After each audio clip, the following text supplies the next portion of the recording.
हम कह सकते हैं सर ट्रांस वाले स्टेट में आप इस वक्त जिसको कहते हैं ना, मतलब ना मोह माया से एकदम ऊपर उठ चुके हैं आप जैसे कह रहे थे कि अब इन्हीं ड्रेस में चले गए थे सीएम साहब से मिलने, तो अभी ये मेरे को लगता है वो मेडिटेशन वाली स्टेट में है, सोच रहे हैं क्या होगा आगे का रास्ता। और जैसा कि उन्होंने बताया कि उन्होंने अभी हाल ही में एक बयान दिया है कि अगर हार की वजह से मुझे टिकट नहीं दिया कांग्रेस ने, तो यही पैमाना उनके ऊपर भी लागू होगा, कौल सिंह जी पे और चंपा ठाकुर जी पे, और उन्हें भी टिकट नहीं मिलना चाहिए नेक्स्ट ईयर जो इलेक्शंस हो रहे हैं। क्या लगता है ये फाइट जो है अब Sharma family versus Thakur family हो चुकी है कांग्रेस के अंदर की, अब अगर मैं बात करूँ? शुरुआत ठाकुर कौल सिंह जी ने की, और इतने बड़े नेता होने के बाद मुझे इस बात का दुख रहा, और मैंने ठाकुर साहब से बात भी की, उनको कहा कि एक तो आपने पार्टी का टिकट उस वक्त दिया जब आप भी चुनाव लड़ने को तैयार नहीं थे। आश्रय शर्मा को आपने कांग्रेस ने उस वक्त टिकट दिया जब मैं भारतीय जनता पार्टी में मंत्री था, और टिकट देने के बाद उस वक्त आप इतनी हिम्मत होती चुनाव लड़ते आप। और सीएम साहब के साथ भी आपके रिश्ते कभी दलक रहे हैं, कभी वो ठीक हुए हैं, और अभी पिछले हफ्ते हमने देखा कुछ आपकी एक सीक्रेट मीटिंग हुई है ऊपर सर्किट हाउस में, क्या था सर उसका मुद्दा? तो आपने देखा होगा कि मैं ऐसे ही रहता हूँ मंडी घर में भी, तो मैं चप्पल पहन के चला गया तो लोगों ने उसका भी मजाक उड़ा लिया कि अनिल शर्मा को मुख्यमंत्री ने बुलाया और बेचारे चप्पल में दौड़ते हुए आ गए। ऐसा तो नहीं कहीं आश्रय शर्मा जी वापस बीजेपी ज्वाइन करने का सोच रहे हैं? ट्रांसफ़र तो मुझे मैटर नहीं करता, ट्रांसफ़र कैसी हुई कैसा क्या हुआ, परंतु मेरे चुनाव क्षेत्र के जो काम रुक गए उनकी मुझे चिंता थी। उन्होंने भी कहा कि आपका स्वागत है, आप कभी भी आ सकते हैं, तो ये आपकी तरफ से ऐसा नहीं है कि आपकी तरफ से नाराज़गी ज़्यादा लग रही है? जब तक मुझे इस बात की सूचना न हो कि पार्टी केवल 1 साल मेरा इस्तेमाल करना चाहती है, कि आगे भी पार्टी को मेरी ज़रूरत है, तो ये कुछ चीज़ें ऐसी है जिसका जब तक उत्तर नहीं आता, क्योंकि चुनाव में कूदना बड़ी बात नहीं, एक मेरी लोगों को मैसेज पहुंचना ही बड़ी बात है। यदि पिछली बार यहाँ कम मत पड़े हैं तो वो एक गुस्सा था आश्रय के प्रति लोगों का, क्योंकि उसका जो स्टैंड था वो लोगों को पसंद नहीं आया, हमारी जनता को। ये पहला मौका इतने वर्षों में था जबकि पहली बार हमारे परिवार को कम वोट पड़े थे, वो पहला मौका था। अब वो ऐसी बात नहीं है, अब लोगों ने उस बात को नहीं, लोग अब इंतज़ार कर रहे हैं। म्यूनसिपल कॉरपोरेशन के इलेक्शंस पे मैंने आपका इंटरव्यू लिया था, उस वक्त आप काफ़ी नाराज़ लग रहे थे आश्रय शर्मा से, उनके डिसीजंस से, लेकिन अभी कुछ दिन पहले आपने कहा कि अब पिता और पुत्र एक ही रास्ता अपनाएंगे या एक ही पार्टी में रहेंगे। सर इसका क्या अर्थ समझे, और अब आपको क्या लगता है कि थोड़ा उनमें पॉलिटिकली आश्रय शर्मा अब थोड़े मैच्योर हो चुके हैं? कि मुख्यमंत्री जी खोने के लिए मेरे पास अब कुछ नहीं है, और इसलिए मुझे कोई बहुत बड़ा दबाव मेरे ऊपर नहीं है कि राजनीतिक तौर पे क्या होगा कैसे होगा। यू ब्लॉक को तोड़ा गया और साथ ही स्कूल का ग्राउंड था उसको तोड़ के वहाँ पे पार्किंग और शॉपिंग कॉम्प्लेक्स बनाया जा रहा है। आपके ऊपर भी इसमें आरोप लग रहे हैं कि ये आपका मास्टर प्लान था, पर मुझे नहीं मालूम कि उसके बाद, क्योंकि सरकार में नहीं था, कि उस पार्किंग की जगह शॉपिंग मॉल बनना जो था वो मेरे चिंता का विषय था। मैंने इस बात को, वो ठेकेदार रिश्तेदार है, काम करना उसका अपना काम है, परंतु उसमें मैंने कहा था कि कोई भी इसमें यदि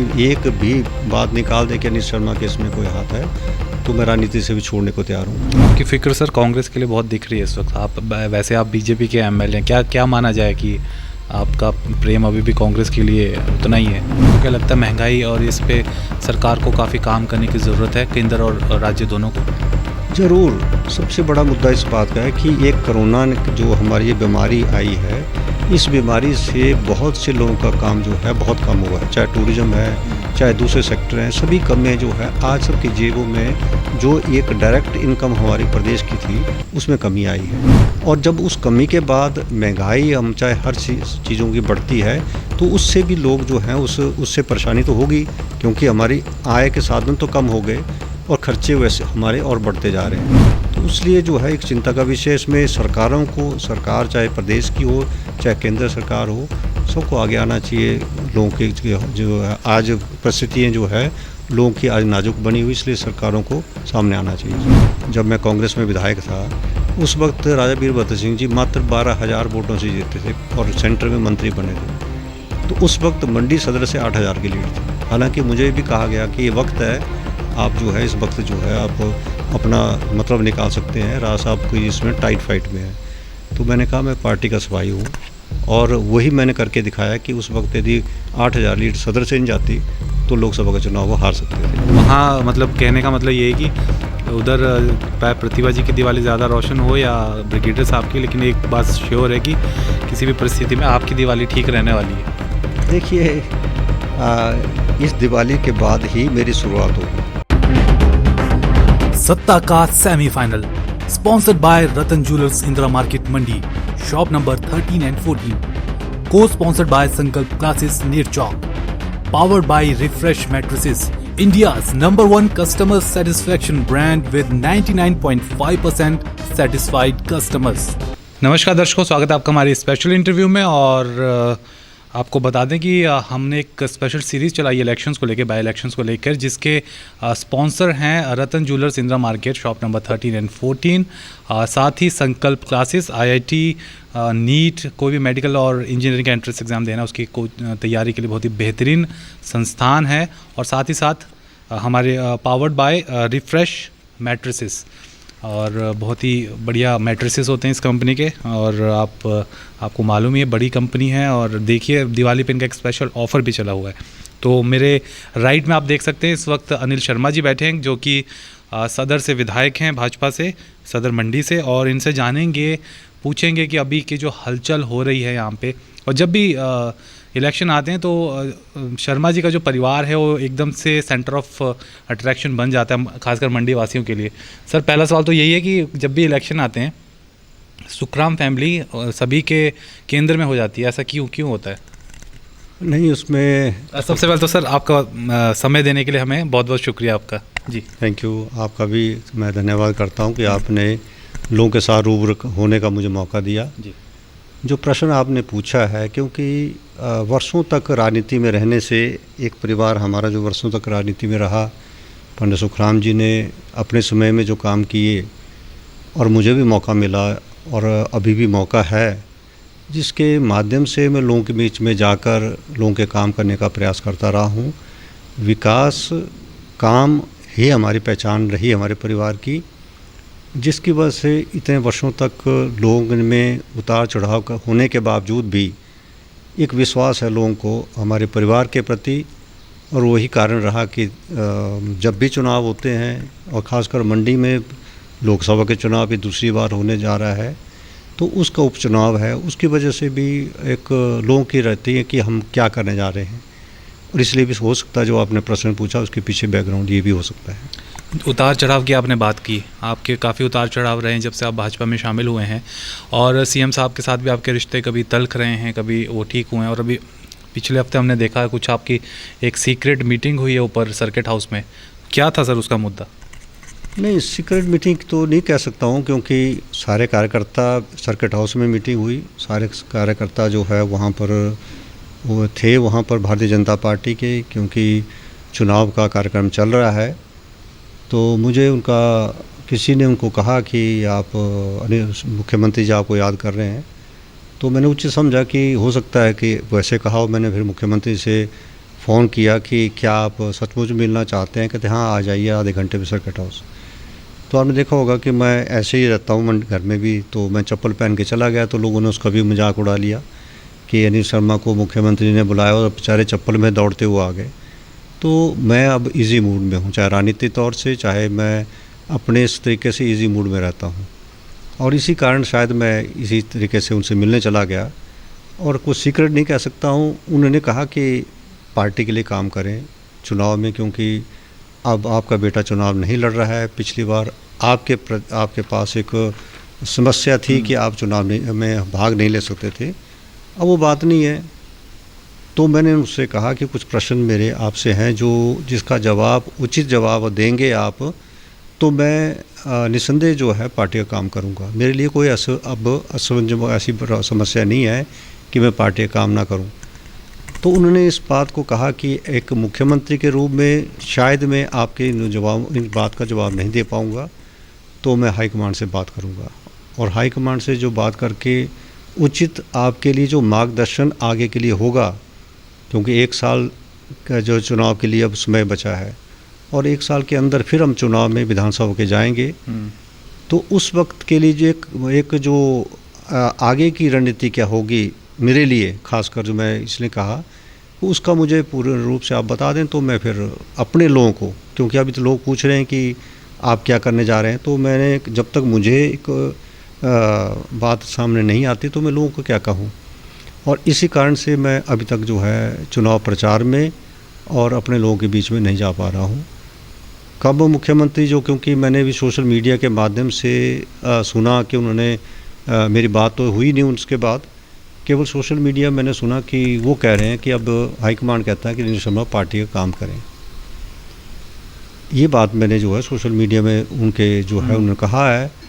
तो अभी तक क्योंकि जो मेरे प्रश्न थे उसका जवाब मुझे नहीं आया है, और मुख्यमंत्री जब चाहें उसका जवाब दें, हो सकता है, क्योंकि मुख्यमंत्री ने अपने कहा था कि हाईकमांड इसमें फैसला करेगी। ऐसा कौन से प्रश्न थे सर जो मतलब आपने सीएम साहब से पूछे और उसका फैसला हाईकमान से होना है? देखिए ये मेरे ख्याल से पार्टी ऐसा तो नहीं कि आश्रय शर्मा जी वापस बीजेपी ज्वाइन करने का सोच रहे हैं? नहीं, ऐसा नहीं है, क्योंकि मैंने अपने लोगों से जब मैं बात करनी, प्रश्न मेरे और मुख्यमंत्री के बीच के हैं, मैं इसको सोशल मीडिया या मीडिया के सामने नहीं लाने वाली बात है। इसमें ये कुछ ऐसा प्रश्न होता है जिससे कि आगे की रणनीति 1 साल के अंदर मैं काम कर पाऊँ, लोगों में पहचान अपने काम से मैंने बनाई है, और 3 सालों में ट्रांसफ़र तो मुझे मैटर नहीं करता ट्रांसफ़र कैसी हुई, कैसा क्या हुआ, परंतु मेरे चुनाव क्षेत्र के जो काम रुक गए उनकी मुझे चिंता थी। और अभी मुख्यमंत्री जी कोटली में आए थे तो चुनाव से पहले ही आए, घोषणाएं भी करके चले गए, और उन घोषणाओं पे कितना काम होता है, कब होता है, वो भी एक प्रश्न चिन्ह है। परंतु बहुत से ऐसे मुद्दे थे जो मुझे जब जनता के बीच में जाऊं मैं उनका जवाब नहीं दे पा रहा हूं, वो मुझे चिंता है। मैंने कभी राजनीति के अंदर हमेशा विकास के ऊपर राजनीति का एक मुद्दा मेरा रहा है, मैं राजनीति कम विकास की बात ज़्यादा करता हूं। यही कारण है कि किसी चुनाव के अंदर मैंने अपने प्रतिद्वंदी का नाम तक नहीं लेता है, चाहे कोई प्रतिद्वंदी मेरा कांग्रेस का रहा है, भारतीय जनता पार्टी का रहा। आपने कभी भी किसी भी भाषण में मैंने कभी किसी का विरोध नहीं किया, उनके बारे में कभी मैंने कोई छिटाकसी नहीं की। अपनी बात करता हूँ, अपने काम की बात करता हूँ। वही चिंता मुझे है कि मैं कैसे लोगों के बीच में जाकर इस बात को कहूँगा कि अब आप मैं जो है क्यों भारतीय जनता पार्टी का साथ दें और मेरे जो बोलने पर आप वोट डालें। तो जब तक मुख्यमंत्री जवाब नहीं, उचित जवाब दे पाएंगे तो शायद मैं भी नहीं निकल पाऊँगा। तो शायद वो ये चाहते हो कि आप पार्टी के लिए काम करें, तब वो कुछ सोचें आगे का। लेकिन आप जैसे अभी आप नॉमिनेशन रैली में भी नहीं आए, और कल मेरी रणधीर जी से एक इंटरव्यू था, party spokes person, state spokes person है बीजेपी के, तो उन्होंने भी कहा कि आपका स्वागत है, आप कभी भी आ सकते हैं। तो ये आपकी तरफ से ऐसा नहीं है कि आपकी तरफ से नाराज़गी ज़्यादा लग रही है? नहीं, उनका वही तो मैं कह सकता हूँ, क्योंकि बहुत बड़ी पार्टी है। पार्टी, मेरे लोग भी चिंतित हैं कि पार्टी के मेरे बारे में क्या सोचती है। जब तक मुझे इस बात की सूचना न हो कि पार्टी केवल 1 साल मेरा इस्तेमाल करना चाहती है, कि आगे भी पार्टी को मेरी ज़रूरत है, तो ये कुछ चीज़ें ऐसी है जिसका जब तक उत्तर नहीं आता, क्योंकि चुनाव में कूदना बड़ी बात नहीं, एक मेरी लोगों को मैसेज पहुंचना ही बड़ी बात है।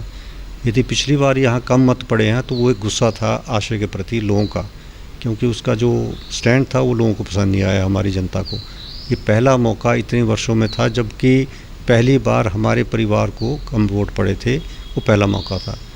अब वो ऐसी बात नहीं है, अब लोगों में उस बात को नहीं है, लोग अब इंतज़ार कर रहे हैं कि हमारा मार्गदर्शन क्या होगा। तो जब तक मुझे अपना नहीं, क्योंकि ये भविष्य मेरा नहीं, ये लोगों का भविष्य है, मेरे लोगों का भविष्य है, ये हमारा परिवार है। जब मेरे परिवार को लगता है कि हमारे नेता ने कोई फैसला लिया है वो उनके हक में होगा, उनके लिए होगा, तो शायद उस बात को महसूस भी करेंगे और साथ चलेंगे। म्यूनसिपल कॉरपोरेशन के इलेक्शंस पे मैंने आपका इंटरव्यू लिया था, उस वक्त आप काफ़ी नाराज़ लग रहे थे आश्रय शर्मा से, उनके डिसीजंस से। लेकिन अभी कुछ दिन पहले आपने कहा कि अब पिता और पुत्र एक ही रास्ता अपनाएंगे या एक ही पार्टी में रहेंगे। सर, इसका क्या अर्थ समझे, और अब आपको क्या लगता है कि थोड़ा उनमें पॉलिटिकली आश्रय शर्मा अब थोड़े मैच्योर हो चुके हैं, ऐसा लगता है आपको? देखिए, राजनीति जो है वो धीरे धीरे समय के साथ ही राजनीति का उतार चढ़ाव का पता लगता है। जो उन्होंने कदम उठाया उस वक्त हो सकता है कि वो किस तरीके से उन्होंने कदम उठाया, क्या किया, वो पुरानी बातें हैं, उसके ऊपर हम ज़्यादा अब ना करते हुए, टिप्पणी करते हुए, जो उन्होंने सोचा कि कार्यकर्ताओं का भी ये दबाव है कि जब तक ये परिवार इकट्ठा होकर चलेगा तभी जाके हम आगे कोई रणनीति पैदा कर सकते हैं। अब जैसे आप खुद अंदाज़ा लगाते हैं कि या है आप दरिया के अंदर कहो, आपको किनारे कैसे पहुंच सकते हैं, आप उस तरफ चलते हैं, किनारा ढूंढते हैं। और जब तक हमें भी लगता है कि अब लोगों के लिए हमें एक किनारा ढूंढना पड़ेगा जिससे कि जिस किनारे पहुंचकर हम लोग की जो है काम कर सकें। और मैंने कहा था कोटली में भी इस बात को कहा था कि मुख्यमंत्री जी खोने के लिए मेरे पास अब कुछ नहीं है, और इसलिए मुझे कोई बहुत बड़ा दबाव मेरे ऊपर नहीं है कि राजनीतिक तौर पे क्या होगा कैसे होगा, वो दबाव मेरे पे नहीं है। और इसलिए अब मैं बात करूँगा भी तो लोगों के लिए करूँगा, लोगों के हक़ के लिए करूँगा। मुझे चिंता है, अभी लगभग 4 साल ख़त्म होने को है, 4 साल पहले और लगभग 3 साल में कह सकता हूँ स्कूलों की बिल्डिंगें मैंने देखी वहीं की वहीं खड़ी हुई है, कोई उस पर एक पत्थर तक नहीं लग पाया। तो सरकार तो कंटिन्यूटी होती है, दुख इस बात का है कि वो भवन क्यों रुक गए। अभी जो फाउंडेशन स्टोन मुख्यमंत्री ने रखे वो फाउंडेशन स्टोन है जो एक विधायक की प्राथमिकता होती है, उसी पे जो है उन प्राथमिकताओं के ऊपर भी बड़े बड़े प्रोजेक्ट जो थे जो नाबार्ड के माध्यम से मंजूर होने थे उन पे भी कार्रवाई नहीं हो पा रही है, एक चिंता का विषय है। अब मैं लोगों के बीच में जाऊंगा, प्रोजेक्ट की बात मैंने उस दिन कही थी, जो प्रोजेक्ट भी हमारा ऑलमोस्ट जो है सारी क्लियरेंस उसमें हुई है। अब क्यों सरकार देरी कर रही है क्या है, वो एक बहुत बड़ी चिंता का विषय मेरे सामने है। सर, स्कूल के प्रोजेक्ट से याद आया, विजय हाई स्कूल जो है उसका ये मामला काफ़ी गरमाया हुआ था पिछले महीने हमने देखा, और अब तो हाई कोर्ट में भी PIL जो है वो हाई कोर्ट ने कहा है कि इसको PIL बनाया जाए, जो याचिका दायर हुई है कि वहाँ पे U ब्लॉक को तोड़ा गया और साथ ही स्कूल का ग्राउंड था उसको तोड़ के वहाँ पे पार्किंग और शॉपिंग कॉम्प्लेक्स बनाया जा रहा है। आपके ऊपर भी इसमें आरोप लग रहा है कि ये आपका मास्टर प्लान था, आपकी सोच थी। आपका क्या स्टैंड है सर इस मुद्दे पे, क्योंकि अब तो हाई कोर्ट ने भी कहा कि हाँ इसके ऊपर चर्चा होनी चाहिए।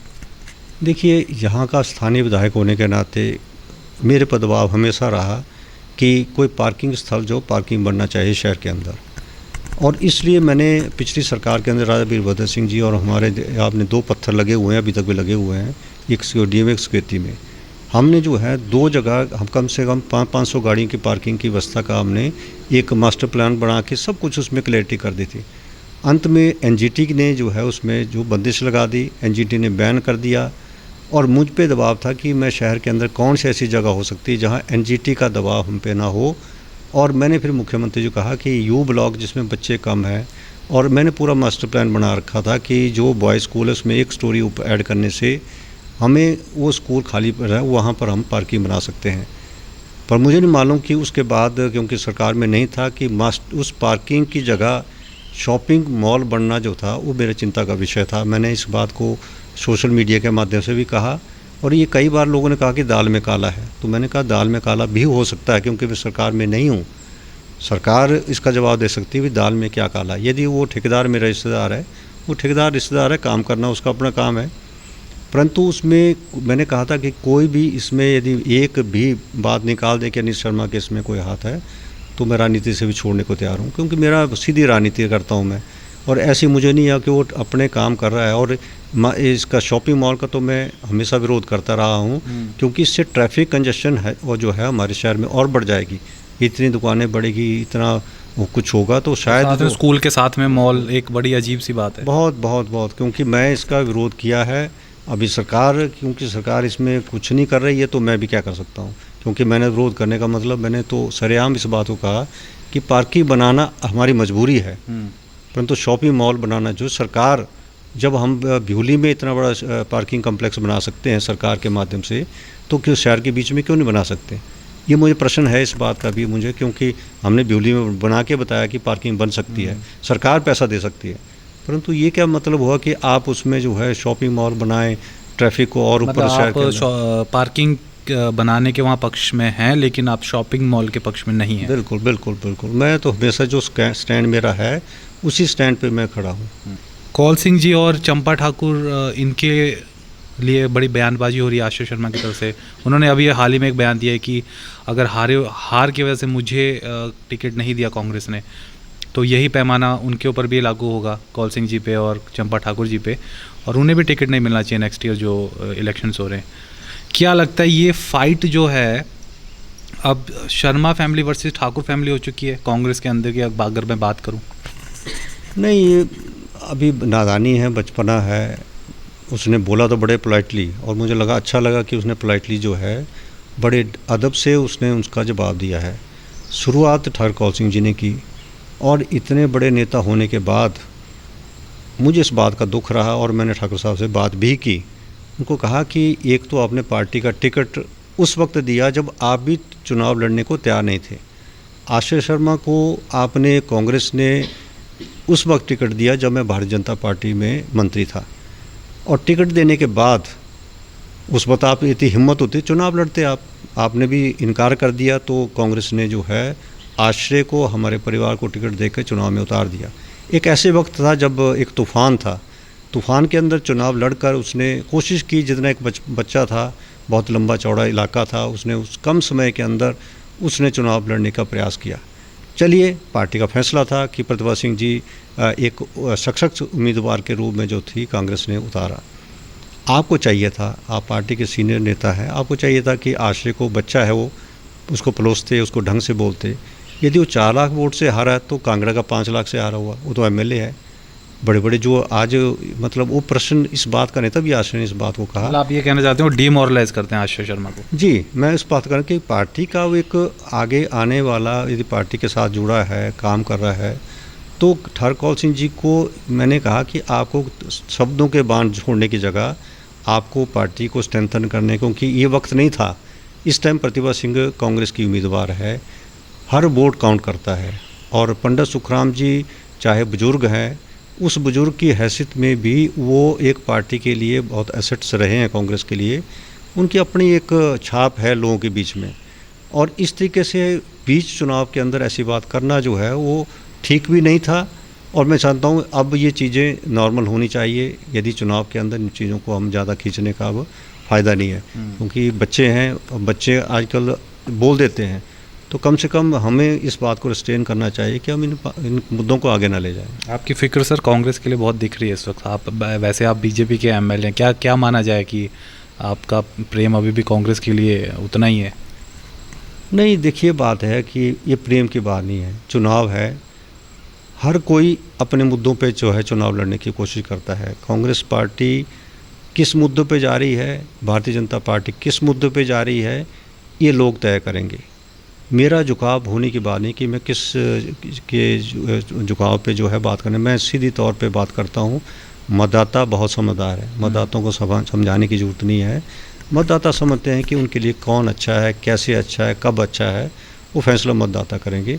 परंतु मैंने ये कहा था कि कुछ इशू ऐसे होते हैं जिनको हम बात का बतंगड़ बनाने की बात हम कर सकते हैं कि उसको इस तरीके से ना ले जाए जिससे कि जो असली चुनाव का मुद्दा है उससे हम भटक न जाए। असली चुनाव का मुद्दा क्या है? हम राजनीति के अंदर किस लिए आते हैं? राजनीति लिए काम करने के लिए आते हैं, और काम हमारी पहचान होती है। यदि आपके पास काम की पहचान है, तो मैंने कांग्रेस से भी लड़के बता दिया, भाजपा से भी लड़के बता दिया। वो इसलिए लड़ा कि काम की पहचान की वजह से, काम करके लोगों को पता है कि काम कर सकता है, उनको पार्टी से मतलब नहीं होता, वो काम से मतलब होता है। तो मैं ये कहता हूँ कि पार्टियों को अपने काम से जाएं, और लोग देखते हैं किसने काम किया, तो उस पे मुद्दों पे आगे जाना चाहिए। आप मुद्दों की बात करें सर बार बार। अब मुद्दों की अगर हम बात करें तो इस वक्त महंगाई बहुत बड़ा मुद्दा है। एक आप हम देख रहे हैं सब्जियों के दाम काफ़ी बढ़ चुके हैं, पीछे पेट्रोल के, डीजल के प्राइसेस काफ़ी ज़्यादा जा चुके हैं, आम आदमी की जेब पे बहुत ज़्यादा भार पड़ रहा है। केंद्र सरकार को एक बैकलैश का सामना करना पड़ रहा है। ऑनलाइन भी हमने देखा है, लोग काफ़ी कोस रहे हैं सरकार को कि इतनी ज़्यादा महंगाई कर दी है। एलपीजी का सिलेंडर 1000 पार हो चुका है। आपका क्या मानना है कि इस पे ये बीजेपी के लिए एक खतरे की घंटी हो सकता है, ये सब मुद्दे जो हैं इन चुनावों में? निस्संदेह, देखिए, हर मुद्दों को आप कैसे ले जाते हैं आगे, ये तो है नहीं कि मुद्दा पहली बार है, ये मुद्दा पहले भी उठते रहे हैं, और भारतीय जनता पार्टी ने भी ये मुद्दे उठाए हुए हैं, क्योंकि उस वक्त में महंगाई का मुद्दा रहा हुआ है। सबको आपको पता है, सब चीज़ें जो है उस वक्त कहा गया कि महंगाई का मुद्दा है, और आज भी महंगाई मुद्दा हो सकता है, क्योंकि लोग इस बात को महसूस करते हैं कि ये हमारे जो जेब के अंदर जो है इसका असर पड़ रहा है। तो शायद सरकार इस पे सोचे।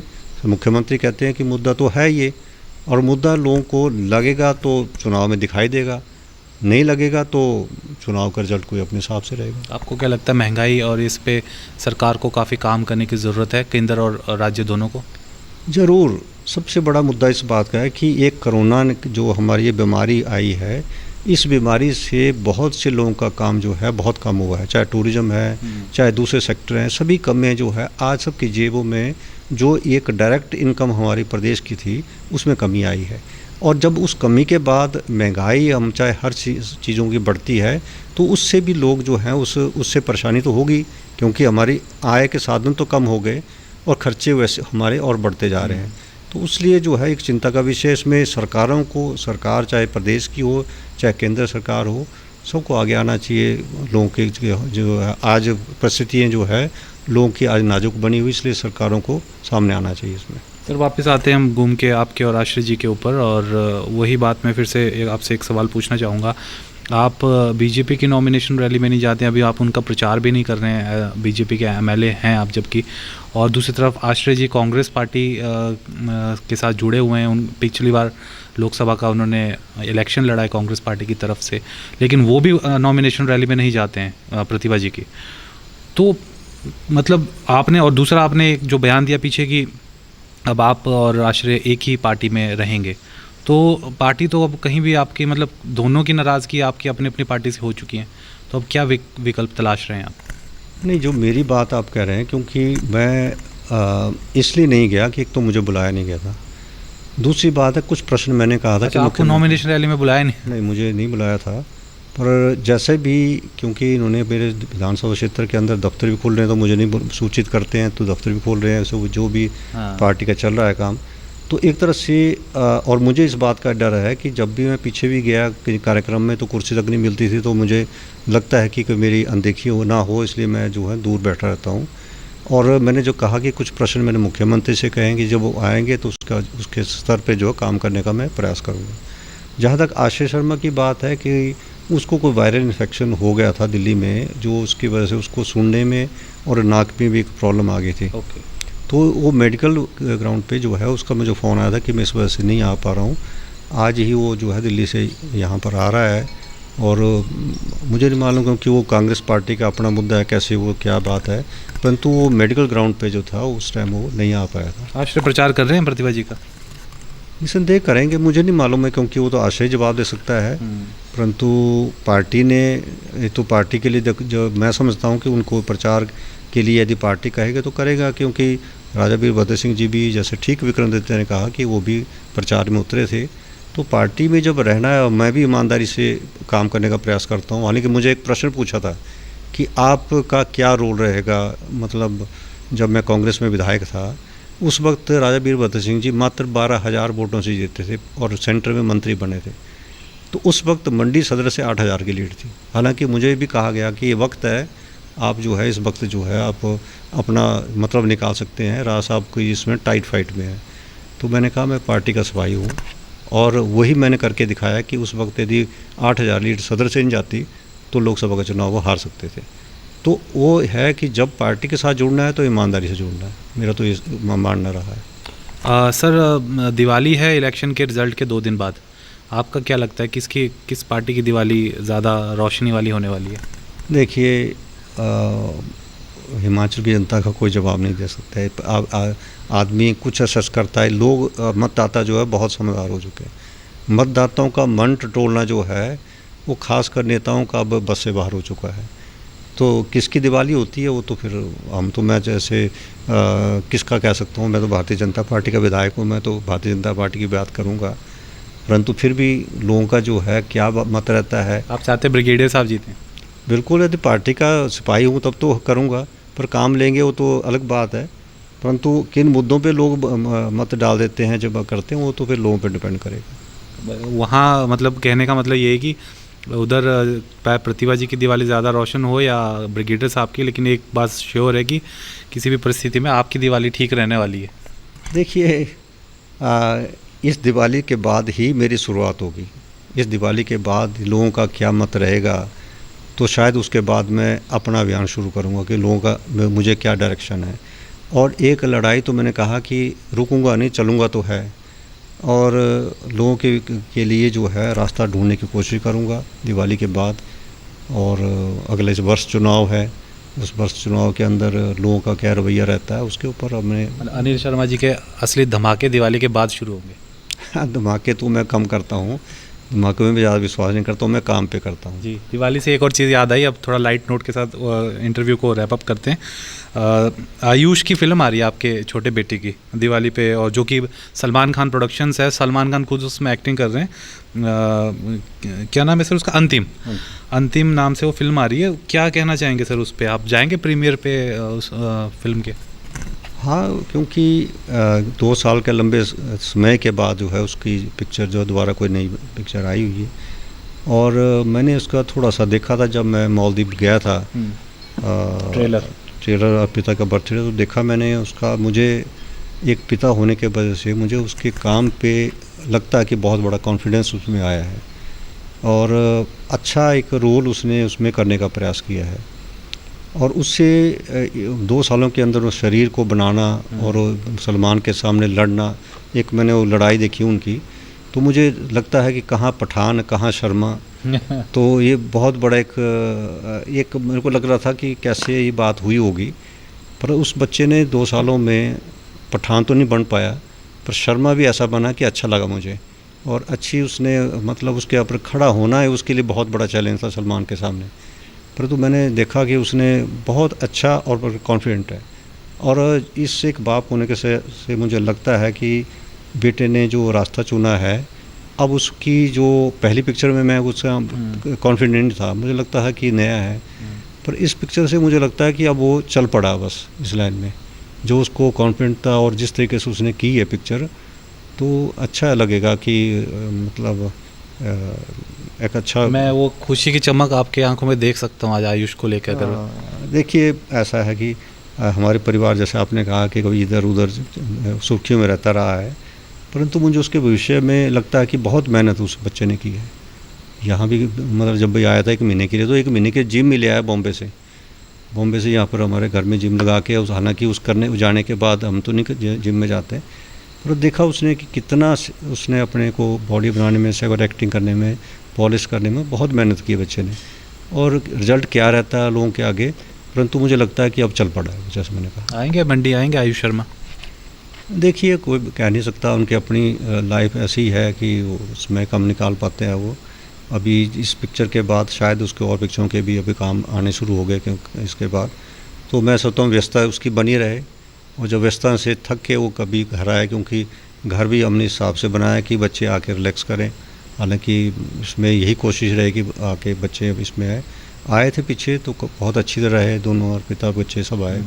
मुझे अच्छा लगा कि चलो इस तरीके से वो आते रहें और यहाँ उसका मज़ा भी लें पहाड़ों का। चलिए अनिल जी, नेता से लेकर अभिनेता तक की बात होगी आज की इंटरव्यू में। तो ये थे अनिल शर्मा जी, सदर से विधायक हैं भाजपा के, और बहुत ही जो हमारे दिल में जो सवाल थे उनके इन्होंने बखूबी कोशिश की इन्होंने उनका जवाब देने की, और अपना जो पॉइंट ऑफ व्यू जनता के सामने रखने की। बाकी देखते हैं 30 तारीख को जनता क्या फ़ैसला करती है। और फ़िलहाल ये एक तरीके के हम कह सकते हैं सर ट्रांस वाले स्टेट में आप इस वक्त जिसको कहते हैं ना, मतलब ना मोह माया से एकदम ऊपर उठ चुके हैं आप जैसे कह रहे थे कि अब इन्हीं ड्रेस में चले गए थे सीएम साहब से मिलने, तो अभी ये मेरे को लगता है वो मेडिटेशन वाली स्टेट में है, सोच रहे हैं क्या होगा आगे का रास्ता। और जैसा कि उन्होंने बताया कि दिवाली के बाद ये अपना असली जो प्लान है वो उसके ऊपर काम करना शुरू करेंगे, और अगले साल के इलेक्शंस आपके दिमाग में ज़रूर होंगे। अनिल जी, आपने हमें इतना समय दिया, बहुत बहुत शुक्रिया आपका, और फ्यूचर में भी हम इस प्रकार की इंटरव्यू करते रहेंगे। थैंक यू, बहुत धन्यवाद। आपने